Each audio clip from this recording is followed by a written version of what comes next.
Hi, magandang araw. Ako nga pala si Sayami at ito nga pala ang araw na ito na kami nga ay gumala. Pansin nyo na medyo tayo wala gaanong ma-upload na vlog dahil nga napakarami ko ang gawa. At ilang araw din nga akong masama ang pakiramdam. Ganun baga, sakitin. Oo, sakitin ba yan naman Sayami?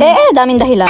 So ayun na nga, ito nga ang aming pupuntahan. Ito nga yung pinakang sikat na galaan nga or para bagang tambayan. Na para bang habang tumatambay kay makikita mo at masasaksihan mo ang paglubog nga ng araw. Sunset ba? Sunset. Woo! Matagal ko nang balak pumunta dito pero hindi nga ako matuloy-tuloy dahil hindi ko naman alam. Tapos nakikita ko nga pa dito sa mga vlogger. Oh yes, alam ko namang matagal na alam nyo na ito. Ito yung mini Surigao. Sabihin nyo ng OA at gaya ako sa pag-vlog ko dito. As in naman talaga namang wala pa akong kaalam-alam na puntahan to. At talagang hindi ko pa nga alam itong daan at medyo maliligaw pa nga kami diyan.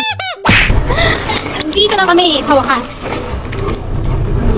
As in, be honest, for the first time lang talaga namin makarating at pumunta dito sa mini Surigao. Marami pa nga ako mga kaibigan pinagtanong ako kung saan ba ang daan nito, kung saan ba ang papunta nito, ano bang barangay to, ayun na nga. At sa awa naman natunto namin, di kami nagkandan ligaw-ligaw nga ni. Tapos para hindi kami ganong maligaw, nag-search pa talaga ako sa Google Map. Ayun na nga, napuntahan na nga namin kung saan ang parte. At ito, dito na nga kami. Well, prepare nga ako dito at yes, meron naman kami ditong dalang barya dahil meron para talaga tong entrance na 10 pesos per head nga ni. And yes, shoutout nga pala sa mga hagap dito sa ating camera, yung mga yan. Maraming salamat nga pala sa inyo dahil nakilala nyo akong bilang isang pusa sa buling-buling. Nga ba, nagama lang. Bigla nga ako nagulat dahil yung kasunod nga namin tricycle ay hindi nakasunod at meron nga kami ditong kasama yung aking ang kapatid. Tawari ko nga ay nagdire-diretso ang tricycle at hindi rin pala alam yata itong mini Surigao. Well, binayaran ko nga muna itong entrance namin at kami nga ay susunduin namin yung aking kapatid na naligaw. Ay mali, yung manong driver pala ng tricycle. Huy! At ito nga, tinawagan ko nga yung kapatid ko sa cellphone. Natawan-tawa nga ako dahil nagdire-diretso nga sila. Ay, kainaw. Nakakatawa nga at sakto nga ang aming pagpunta dahil masisilayan nga namin ang paglubog ng sunset. Aba, hindi natin papalampasin. Perfect! Dahil sa ngayon nga lang tayo nakapunta dito, hindi nga natin papalampasin na tayo mag-picture taking. Pagpasensya nyo na at medyo nananaba na tayo. Grabe naman yung bilbil ko kung makalaban, ay likod pa man din.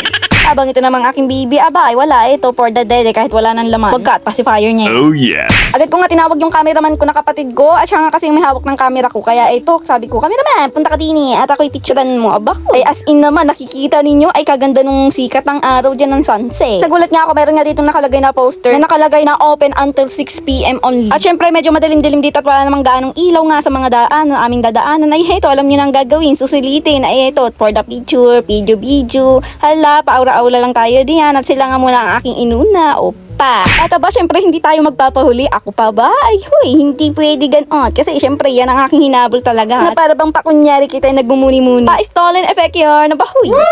Perfect! Nakakatuwa na sobrang lawak pala talaga nga ni Dini. Ano? Ay, kainaman. Tapos itong aking kapatid na rin. Oh, wala. Ayaw, nahihiya pa talaga. Ayaw. Na para bang ayaw magpasama sa vlog ko dahil may kasamang chika ba, huy?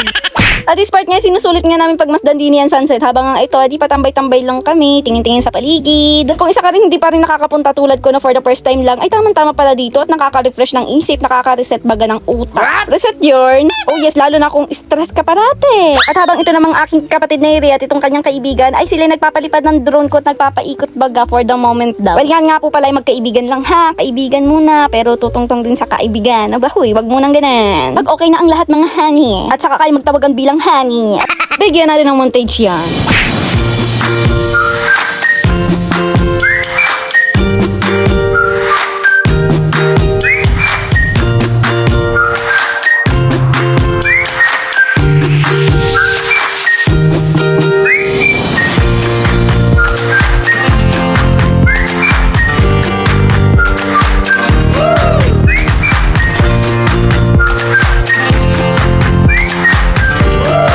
Dahil ang gitara ako din, magpapalipad rin ako ng drone para sa sarili ko for the moment din ba. At syempre, isasabay ko to sa montage ko para dito sa place na to, ngani.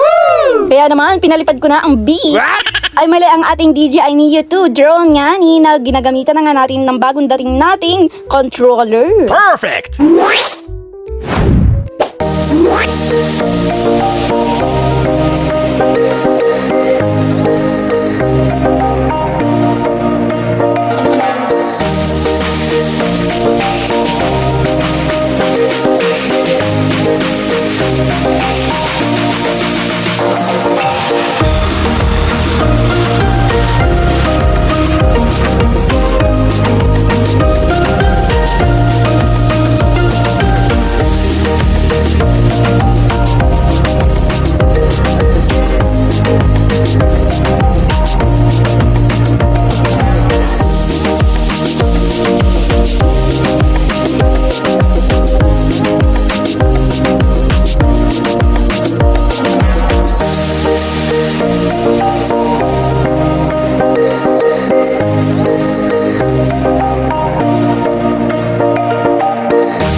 At hanggang dyan nga lang pala yung montage natin. At ito, magpapalipad nga muli tayo. Pero hindi na po montage nga ni. Ano ba yan? Nabubulol pa nga. Anyway, ito na nga. Nagpalipad nga tayo para nga ni meron tayong tagasunod na parang aso na nagbibideo. Cameraman ba? Camera. This time nga pinapalobat ko na nga to dahil ilang minutes naman na ay lobat na nga nito. Wala na din kuryente. Kuryente bagang ay mali. Battery yun in. Actually, hindi nga pala Convofly ito na aking nabili nga ni. At ito nga pala ay talagang makaisa pala ang battery na aking inapag-ipunan pa nga ni. Oh yeah. Way back time nga po pala tayo dito. Meron nga tayo ditong nakawaya na isang kakilala at kaibigan nga. At ito nga pala si Ate Jo. Nakakatuwa nga dahil parehas lang pala kami ni Ate Jo na for the first time nga lang palang nakapunta dito sa mini Surga. At syempre dahil banding na namin na ito for the picture hanggang sa pinicturean ko nga sila. At kaya ito naging ganap ko, camera woman. Huy. Perfect. At pagkatapos ko nga sila picturean dyan, ito naman sinunod ko ng solo si Ate Jo. Solo picture ba? Dahil natutuwa sa ating camera si Ate Jo. Ay ito, binigyan na nga natin ng isang picture ba? Oo, picture for the profile daw niya at ipopost daw niya sa kanyang FB. Oh yes. Habang ako naman, eto, tamang pakit lang sa gidli. Ay, camera pala. At dahil nga medyo malapit-lapit na mag 6 PM at heto, medyo palubog na talaga ang araw at hindi na gaano makita, hindi pa naman gaano. Pero heto, syempre, susulitin pa nga natin dahil sayang nga ang oras. Oh yes. Sayang naman ang ating entrance kung hindi natin susulitin ang bawat sandali. Aba, huy. May ganun.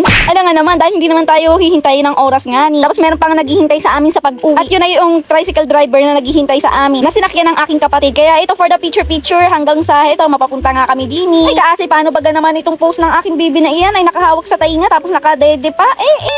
Walang maayos na shot, bagay ganyan. Huy.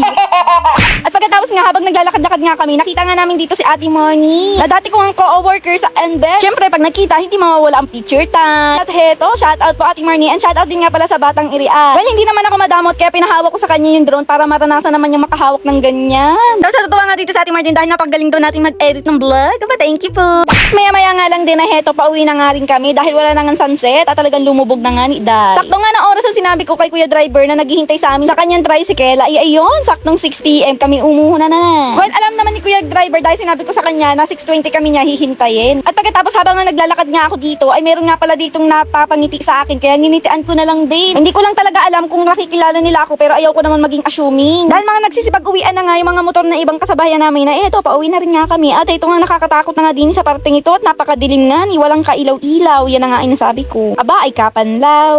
Eto nga bago nga kami magsipag-uwian na heto, pupunta nga muna kami dito kami kakain ng hapunan sa McDo.